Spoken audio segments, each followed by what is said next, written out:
माझ्यामुळे दूध खराब झालं, मग म्हटलं टाकून कसं द्यायचं म्हणून त्याचा खवा बनवला बघा, कसला भारी, साखर वगैरे टाकून. नंतर दुपारच्या जेवणात बनवली ती शेपूची भाजी आणि सुमितला चिकन राईस खायचा होता म्हणून चिकन राईस आणला होता.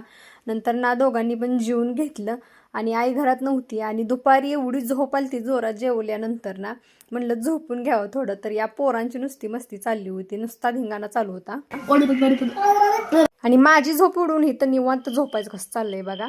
आणि वारं भरपूर जोरात सुटलं होतं म्हणून म्हणलं जरा स्वेटर घालून घेऊया, गार लय लागत होतं. आणि आईचा स्वेटर आहे बघा केवढा मोठा होतोय मला. नंतर मी गेली कोरफड आणायला, कारण केसांना मला कोरफड लावायची होती आणि ही तर फ्रेश कोरफड आईच्या घराच्या पाठीमाग आहे म्हणून म्हणलं घेऊन लावावी. आणून ती पाण्यात भिजू घातली थोडा वेळ आणि नंतर ना त्याचा गर काढून केसांना लावला. ह्यानं जरा केसांना मऊपणा येतोय.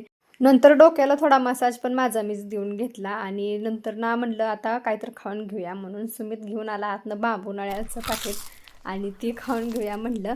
आणि इथं बघा सगळीच बांबूनळ्या आम्ही खात बसलो होतो. आणि सुमितचं पेपर चालू होणार आहेत म्हणून तो जाणार आहे त्याच्या घरी म्हणून चाललाय तो बॅग भरून. Bye bye.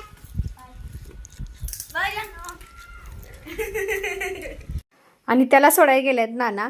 आणि सकाळचं दूध खराब झालं म्हणून म्हटलं आता काळा चहा करून प्यावा, कारण आपलीच चूक होती म्हणून काळा चहा करून गपचूप पिली. तोपर्यंत केस पण चांगली सुकली होती आणि नंतर वेणी घालून घेतली.